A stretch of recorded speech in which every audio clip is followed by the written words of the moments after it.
we're almost there. Thank you for coming back after the lunch break. And we welcome Michelangelo Mangano for his talk at Physics at Future Circular Colliders. Michelangelo, you have 30 minutes and then some time for questions. So I'll let you know when you have 2 minutes left. Go ahead. Well, let's do 5 because 2 minutes is not perfect. Is not, okay. Perfect. And you can intervene, you know, not just send me a chat, but just, you know, okay, stop me and tell me 5 minutes. Perfect. All right. Okay. Thank you for the invitation. It's of course a privilege, and it's a pity that I cannot be there with you, but that's the usual story. So let me see. We all know what are the important questions of high energy that, you know, we're all struggling and fighting to get addressed. Some of them are driven by data, like the existence of dark matter, neutrino masses, etc. Others are more theory related, they're more speculative. You know, we see a hierarchy problem and naturalness as being a puzzle. Certainly flavor, the structure of flavor is puzzling to a theorist, even though pragmatically we know how to deal with that. Now, and we really have no guarantee as to how to look in a absolutely guaranteed way for answers to these questions. We don't know where the answers will be coming from, and we don't know what the experiments will be that will eventually answer them. Dark matter can be anything from a super light object to a primordial black hole, and we do need a spectrum of experiments that ranges from underground detectors to detectors in the sky to colliders, whatever. So typically, we are forced to a huge diversity, and we all choose the direction we like the most when we program and plan and propose, say, the future gravitational wave experiment or the future neutrino or dark matter experiment. Of all of those questions, however, there is one in which there is really no choice. In other words, we can only use colliders and future colliders efforts in order to somehow try to address, if not to answer, this question. And the question I have in mind is the following, which is, where does this come from? Who ordered that? What's the origin of the electroweak potential? We have it in the standard model as a given, but that is not satisfactory because we cannot calculate any of it. We don't know where it comes from. It could be coming from many different places. This is simply the obvious low energy manifestation of a theory in which symmetry is broken. And that when a theory is broken, we have potentials like these. It's been known for a long time since Landau-Ginzburg. And their description of superconductivity phenomenologically is perfectly viable, but it doesn't provide any insight on what is actually happening. To get some insight, we have to wait for, say, Bardeen, Cooper, and Schrieffer, who identified what the equivalent of a Higgs field is, namely Cooper pairs, and who were able to calculate how, within a superconductors, the interplay of phonons, electromagnetism, and quantum mechanics give rise to this potential. So we really want to go beyond, and we want to find an answer to the question of where does the electroweak potential come from. And now, so, and this search somehow is justified independently of the prejudice that we have on the importance of theoretical puzzles like the hierarchy problem.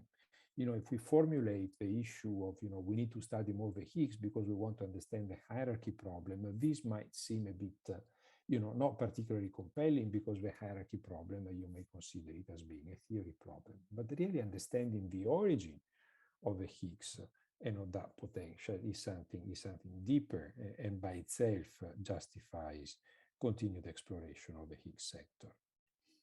Now, the Higgs phenomenon sits at the TeV scale, so it is absolutely reasonable to expect that if there is some dynamics underlying it, it should showed up at these energies. And that's why, we were all hoping to see something by the LHC. Of course, this hope has not been fulfilled. And therefore, many new ideas are coming up which postpone to much higher energies or even to different scenarios like cosmological scenarios, for example, to single out that potential. So postponing to different contexts, possibly beyond the reach of our experiments, the framework to understand the origin of a weak scale. But nevertheless, we cannot, stop investigating the Higgs properties. The investigation, the experimental direct investigation of the Higgs properties remains the sine qua non condition to make progress, no matter what is our bias, theoretical or not. And this has been acknowledged in the main conclusion of the 2020 update of the European Strategy for Particle Physics, stating that a Higgs factory, and in particular an electron positron, because it's the closest one, is the highest priority next collider. So the precision measurement of Higgs properties is required as a guaranteed deliverable of all future colliders. That's what's defining somehow the key element that must be judged to define a future collider, with the interest and the variability, the scientific justification for a future collider. Now, of course, we cannot just study the Higgs properties with the goal of finding a discrepancy, with the goal of finding something beyond the standard model. We don't know what we will see. So whether the measurements will challenge or will confirm the standard model properties of the Higgs, these measurements are a key ingredient in the exploration of physics beyond the standard model, even if the measurements were to confirm the standard model properties. Of course, if they show deviations to the standard model, then of course it's obvious that there is physics beyond the standard model. But then the correlations among the various deviations are what is needed to interpret their deep origin. If all of the measurements agree with the standard model, the more accurate they are, the more constraining will be their power in identifying microscopic origin of possible BSM effects observed somewhere else in the program. For example, should the flavor anomalies be confirmed, one day, hopefully soon, they will become 5, 6, 7, 8 sigma, then clearly, independently of what happens in the Higgs sector, we will have to find out what their origin is. And then people will come up with models. And the question is to which extent these models are constrained by, what we know about nature. And that's the place where we will go back and use all of the information we have, all of the precise information we have on the standard model. And we will go back to the lab data, and we will go back to, a new set, or we will go to the knowledge we have of the Higgs sector, and the more accurate that knowledge is, the better constraints we'll be able to put on new models explaining the flavor factories.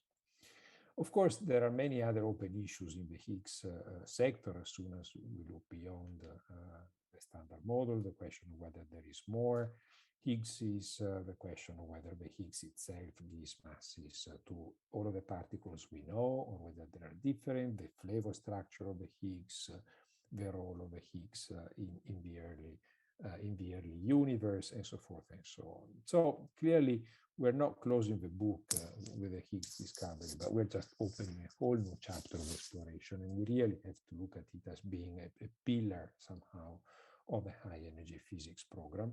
And again, what is crucial in all of these is that it's only with a future generation of colliders that we can really fulfill this scientific program.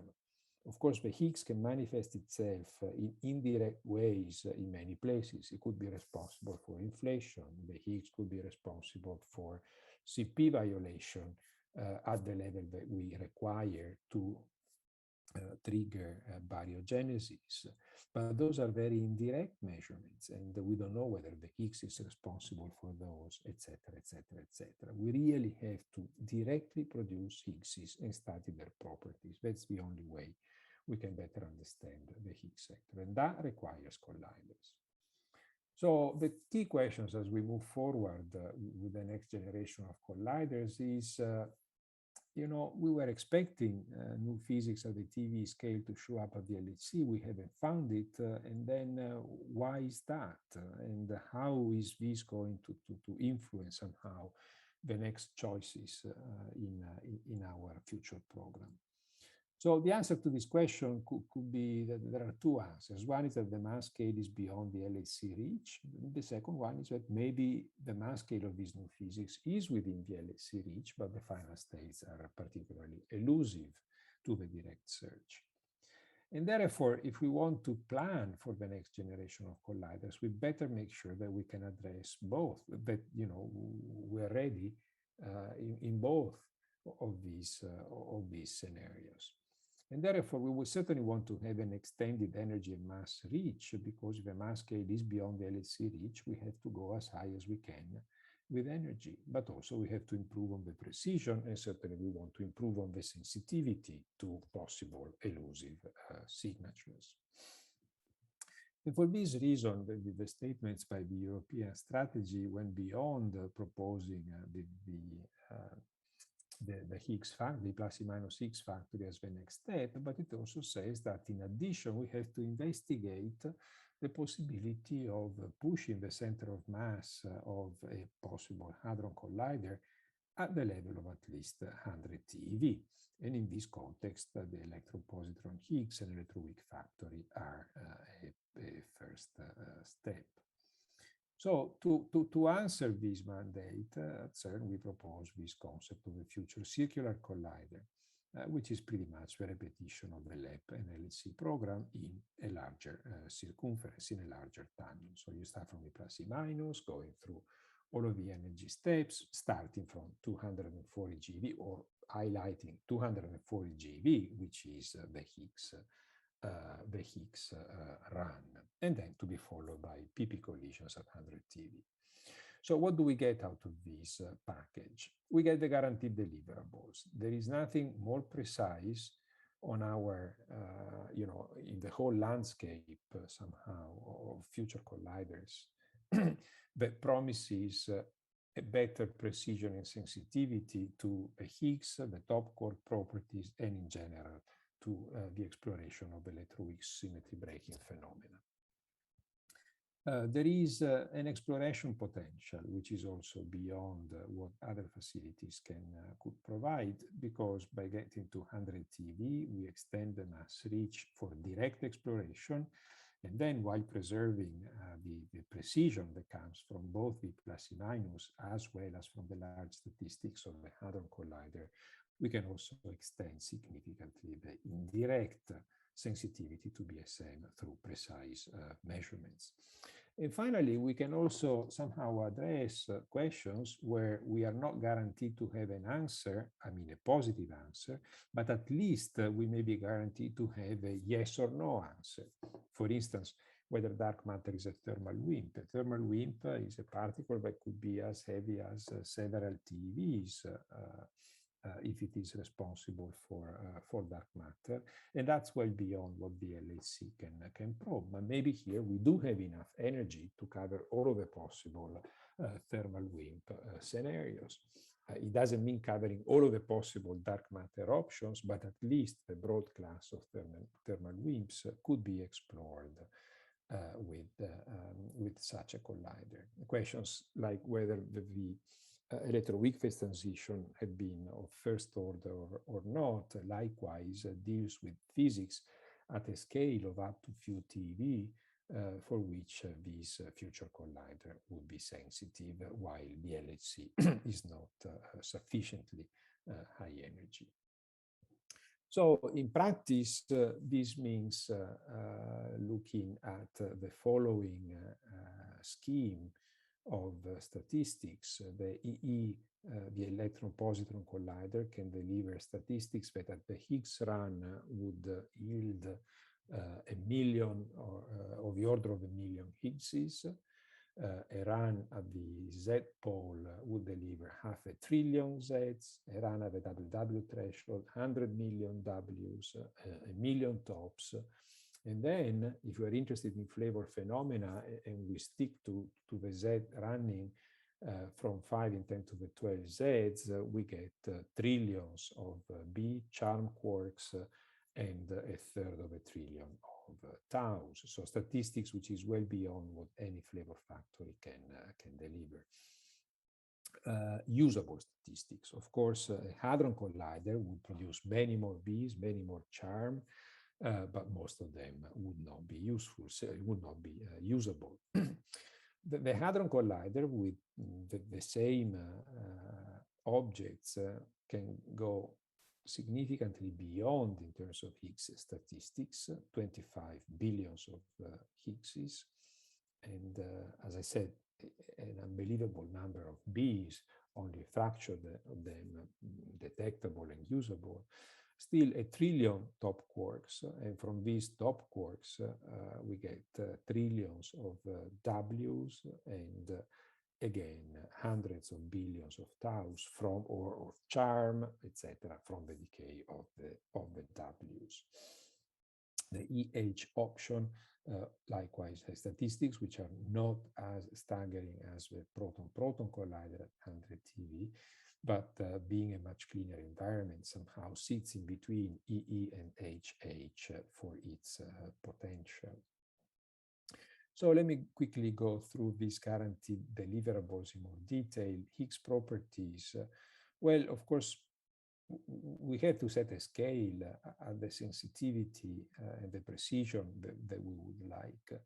Now, this nice table is a compilation of deviations in Higgs couplings that could be expected from models, and here there is a list of 9 BSM models that would escape direct detection at the high luminosity LHC. So these are models which are extremely elusive, but which could give rise to deviations in the Higgs coupling. So these numbers are in percent, 4.8%, 10.1% deviations in the couplings of the Higgs to the state highlighted at the top of those columns.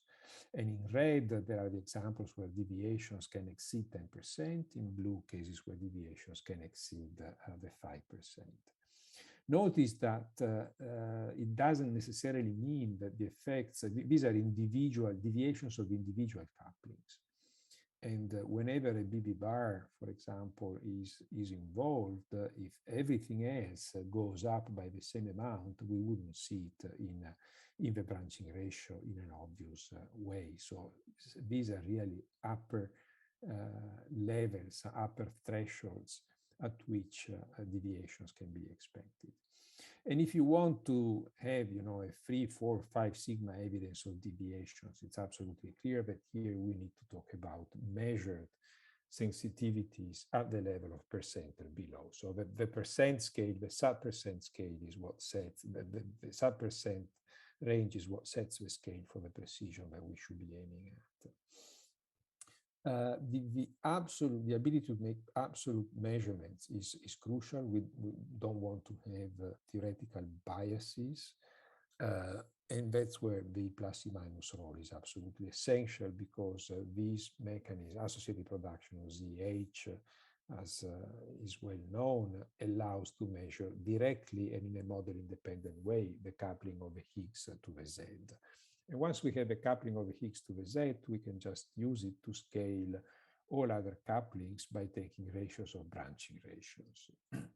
And this is where accompanying the plus E minus program with a PP collider program is particularly fruitful, because then the Hadron Collider, with the huge statistics it has, it allows to measure branching ratios of rare processes, which are beyond the statistics of E plus E minus, allows to measure branching ratios of rare processes with immense precision, statistical, where a lot of the systematics would drop out when we look at ratios. So if we have a branching ratio measured very precisely, and we can look at ratios of branching ratios relative to that branching ratio, namely the branching ratio of Higgs to 4 leptons, then automatically we promote all other precision branching ratio measurements into absolute measurements of branching ratios and of couplings. So this is what the Hadron Collider allows. And the other thing that the Hadron Collider allows is huge energy, which means a huge dynamic range, producing Higgses all the way up to several TeVs, and therefore exploring the high energy dynamics of electroweak interactions involving a Higgs, something that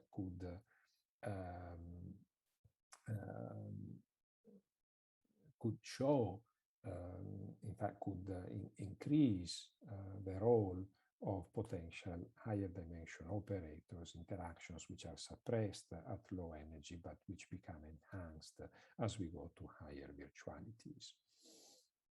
So this is just one example of the reach in PT of Higgs is produced at 100 TeV. As you see, we have statistics all the way up to several TeV for all of the main production channels.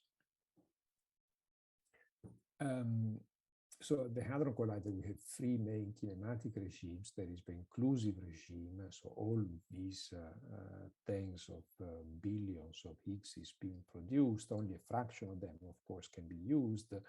But as we go to higher PTs, the Higgs all of a sudden becomes more visible because there is a smaller pileup. All of it experimental systematics and experimental difficulties in recording Higgses, for example, trigger thresholds or backgrounds, are diluted by the production of high PT.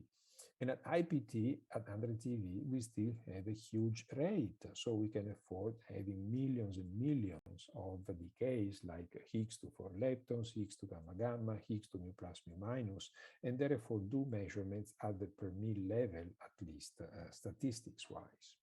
And then, as I said before, if we go to the multi-TeV region, all of a sudden we become sensitive to potential form factors on other say dimension 6 operator induced effects. So this is just one example of the statistical sensitivity that we could measure, that we could obtain of the measurement of Higgs to gamma gamma in the range of few hundred GeVs. As we go to high PT, the background drops much more quickly. So we're in a regime where signal to background is 1:1. At the LHC for the gamma gamma, signal to background is 1:30, so we gain a factor of 30 squared somehow in pulling up the signal from the background. And statistics are still such that we can get per mil level precision with Higgses produced with PT larger than 100 GeV. When we put everything together, we get a table like this, where for all of the individual couplings, we have a precision in percent that can be obtained by the plus minus machine. So you see these red points are the, let's call them the bread and butter channels of the plus minus. And when we comes to say Higgs to mu mu, Higgs to gamma gamma, where the branching ratios are very small and the plus minus machine doesn't have statistics, we move over to the HH, and we bring again to below the percent level the precision that can be obtained with these measurements. So certainly we can guarantee a precision program on the Higgs, which again has no match. And I remind you also, I point out that 5% in the ability, in the precision of the Higgs self-coupling. Now this 5% is, in fact, we consider today a bit conservative. We've been able to prove that one could go down to the level of 3.5%, and 10% can be reached within 3 to 5 years of operations. So electroweak, the exploration of the electroweak sector can continue also with very precise measurements at the Z.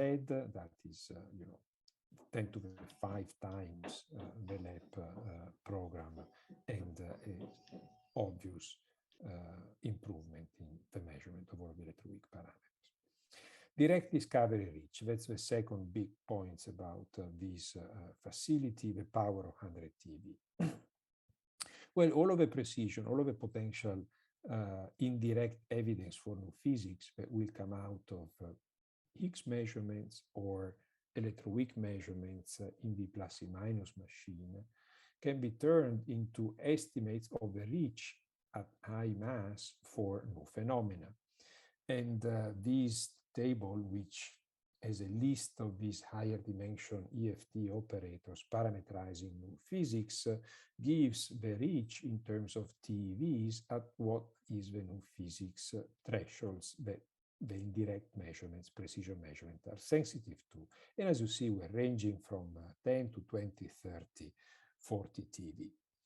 And this is precisely the energy where we would like the next machine to be able to probe in a direct way whether there is indeed a resonance or some new phenomenon.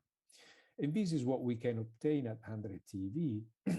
This is an example of simulations of the exploratory power, in fact, the discovery power at 100 TeV for S-channel resonances. So if we have excited quarks, Z primes. Michelangelo, you have 5 minutes.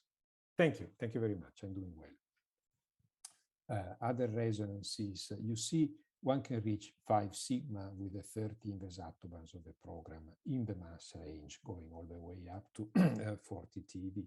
So this matches exactly the range of sensitivity somehow through the precision measurements of the plus and minus. So it's really properly tuned, if you want, to the plus and minus program.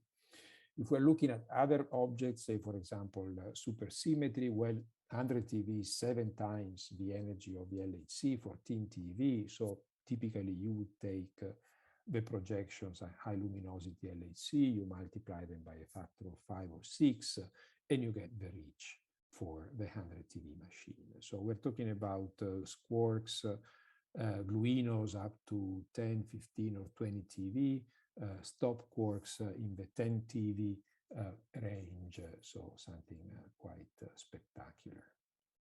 And finally, the potential for yes or no answers to important questions started being explored, addressing the issue of WIMP dark matter. There are these theoretical constraints I was mentioning before that set an upper limit to the mass of the WIMP, which is of the order of 2 TeV, scaled by the strength of the coupling. So it depends on the multiplet in which this weak object is sitting, whether it's a doublet like a Higgs Zeno or a triplet like a W Eno or a Zeno. That changes the range, and the range ends up being between 1, 3, 4 TeV, well beyond the LHC reach. And detailed analysis of possible detectors that are being considered for the FCC have shown that in this mass range, indeed, the 5 sigma discovery is possible, even in the most difficult scenarios, like those in which there is a close degeneracy between the charge and the neutral states, and therefore there is a limited amount of missing energy. So again, this energy is absolutely essential and would allow this complete coverage of the dark matter WIMP scenario, at least in the classical WIMP models. There are many other things that the SCC, a future signal collider, can do, and that I haven't shown. There is a huge potential, as you can imagine, for BSM physics. You can take every single BSM search at the LHC and you multiply the reach by a factor of 6, and you get what FCC can do. There is flavor physics that can be done, especially say in the B, the charm, and the tau sectors when we look at Z decays, and of course in the top sector when we consider the FCC. And there will be a whole new ballgame of physics with heavy ions, because we really move to a new regime in which even the charm somehow is thermalized in the plasma. So final remarks. I'm firmly convinced that we cannot give the standard model as a done deal. The study of a standard model cannot be completed until we clarify the nature of the Higgs mechanism. In other words, I'm not saying that obviously there is physics beyond the standard model. I'm saying that even within the standard model, we have this potential that is just falling from the sky, and we have to understand where that comes from. So that is a primary research direction. And again, only colliders can help us address this question. I think that the circular collider, the pairing of the plus and minus, and the 100 TeV PP collider is the broadest possible facility we can imagine, because it does cover a multitude of different topics, bringing in the precision of the plus minus with the precision, again, and reach of a hadron collider. And this ability to match the direct mass scale sensitivity from EE with the direct search potential of a hadron collider is really unique. Of course, it's a big project, it's extremely ambitious, and we do have now 5 or 6 years before the next review of the European strategy to try to reach consensus within the community and to provide a more concrete evidence of the feasibility of this enterprise. Thank you. Thank you, Michelangelo, for a very nice presentation. So we have plenty of time for questions and comments.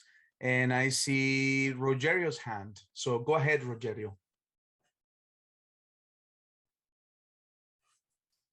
Yes, so thank you, Michelangelo, for this nice talk. It's just, I didn't see any bounds or how do I say, the reach for the quartic coupling. I saw the triple Higgs coupling, delta G, H, H, H, but I didn't see the quartic. Is there a reason for that? Well, there have been studies, there are studies in the literature, and you don't certainly get to a precision measurement. You get within a factor of a few from the standard model value of a quartic coupling.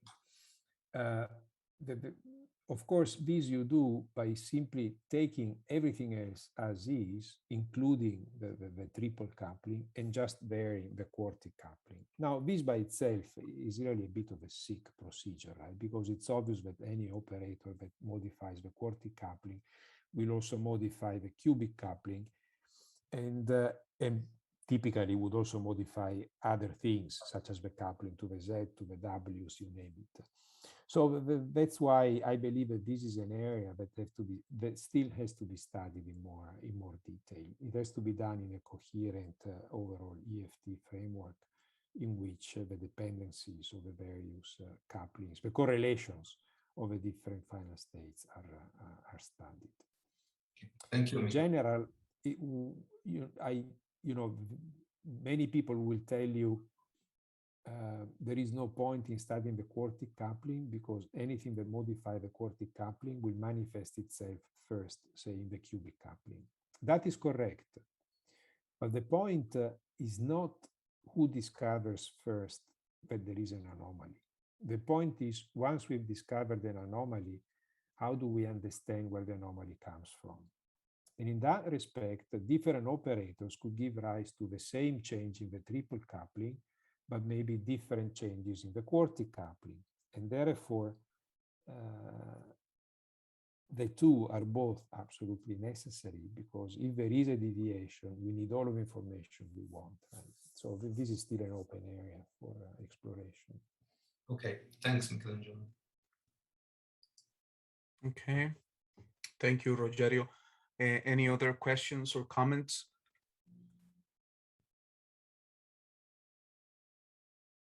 Okay, well, you say one of the issues that is always in the back of my mind, and I think of many people in the community regarding these projects, is of course what you mentioned in your last transparency regarding the consent of the community. And from the perspective of high energy physics, and of course your talk is geared towards that because of this conference, to me it's very clear some of the justifications, motivations that you give, particularly the Higgs properties and all of that. But if we go a little bit wider in terms of the community, I would like if you can comment something regarding motivations or big challenges that we might have in terms, for example, of accelerator physics, in terms of the actual, building of this machine. Yeah, even the LHC is incredibly challenging, and of course it's been working very well and much better than we expected. So it's always very hard to judge, and you have to be conservative. Now, the first phase of a project, which is the plus minus machine, that seems to be relatively quote-unquote straightforward. In other words, there is no significantly new technology that is required. There are some, in order to push the highest luminosity at the Z peak, requires some gymnastics from the accelerator point of view that is currently being explored by Bell 2, not by Bell 2, by the experiment, but by the accelerator, of course, by the upgrade of the B factory in KK. And that turns out to be challenging indeed, but even the luminosity profile there and the backgrounds are improving. My understanding is that the performance there at the KK is consistent now with what would be required to drive the FCCE performance. The biggest challenge, of course, is the HH 100 TeV because of the usual questions of the magnets. Clearly don't have any of those magnets, and the technology is still in the making. There is a big challenge which is not technological in the sense of, oh gosh, I don't know how to do it, but it is simply due to the immensity of the project. Digging a 100-kilometer tunnel underground in a populated area poses a set of challenges which are non-trivial. But that is the emphasis of this next 5 years of efforts. So right now, more than looking at the technology, there is a huge exploration of precisely the implications of such an enterprise from the point of view of the civil engineering, embedding it in the landscape, making sure that access routes for the excavation, for the construction of the experiments, all of the things that you may need, water, you name it. So it's the grandiosity, it's the immensity of the project which is challenging, but there is time to assess that. I never saw people raising flags indicating that there is really a wall. Okay, thank you, Michelangelo. There is another question from Rogerio. Yeah, so I think other people should ask more questions, So, but if no one is asking questions, I will. So, Michelangelo, I remember hearing about the possibility of a high energy LHC. Is this completely out now because of these plans to go ahead with the FCC? Yeah, it's out because we've done an assessment both of the physics reach as well as the cost implication. And it's awfully expensive because it's not just an upgrade of the LHC. It's really starting from scratch. It's starting from scratch, pulling out everything that's in it and rebuilding every single component. And the tunnel is small. The tunnel is small, which means that there is not much room to host these magnets that will consume more power, will require much more cooling for to cool down and to pull out the synchrotron radiation, etc., etc. So it's not worth it. It's not worth it because the increment, well, it's a factor of 2 if you wish, but doesn't really justify the effort. For the same, a bit more, for the same amount of time, of money, you build the tunnel and you put in the plus and minus machine. And then you have a tunnel that you can use later at a much higher cost, of course, but you position yourself for the next step. While with the LHC, if you double the energy, once you are done, you will again have to start from scratch. It's not worth it. Thank you, Michelangelo. I see Gustavo's hand up, so please go ahead, Gustavo. Oh, okay, hi, Michelangelo. Thank you for your talk. As always, very informative and very good.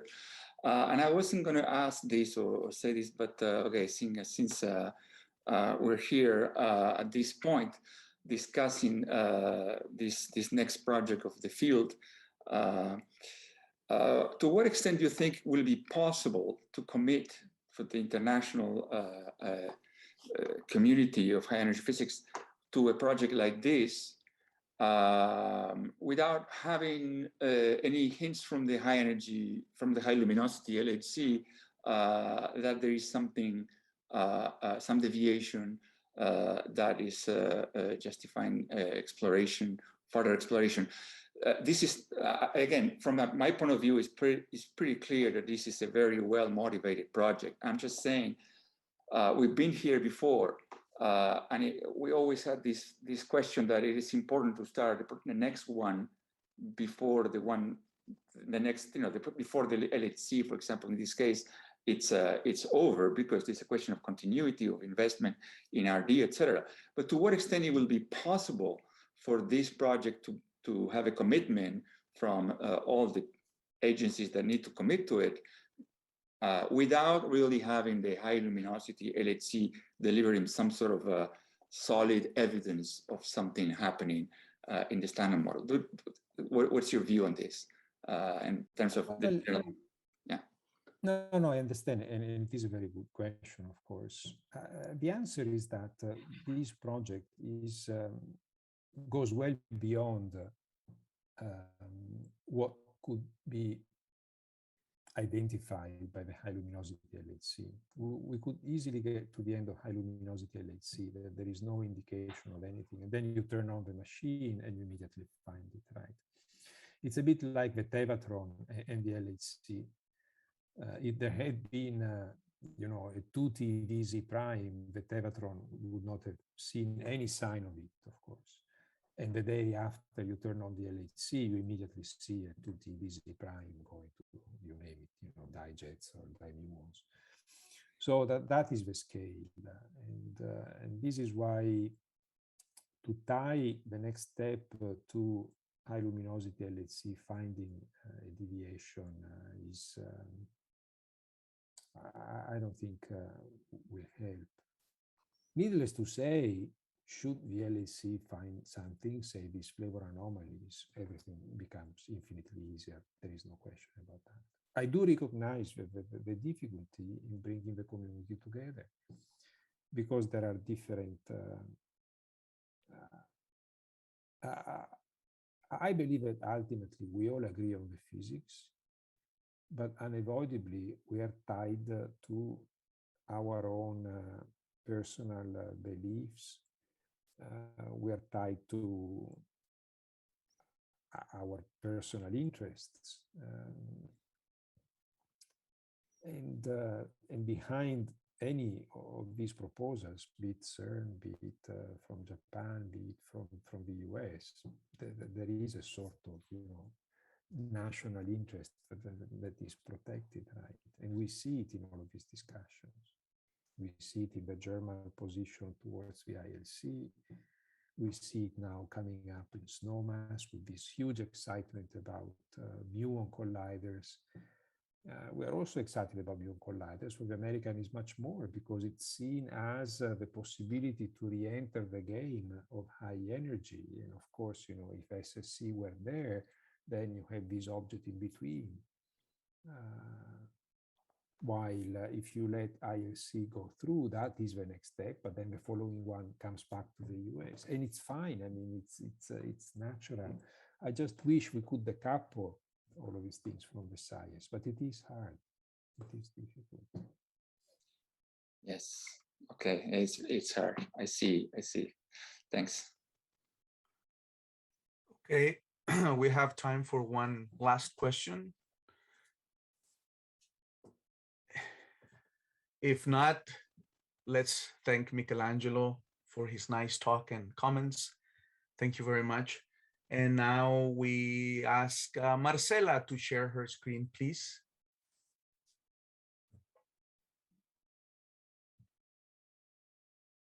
And you are muted.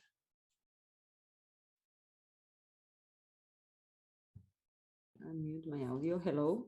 Excellent. Okay, so let me just start. Yes, so I'll let you know when you have 5 minutes left, Marcela. One second, because I see Sure. too fast here. I want to, Okay, I don't know. 1 second, please. sure. Maybe I should go back to stop sharing. Well, I don't know. Oh, the view here. Okay. Unfortunately, yeah, speaker. Okay. Now I do share. Okay.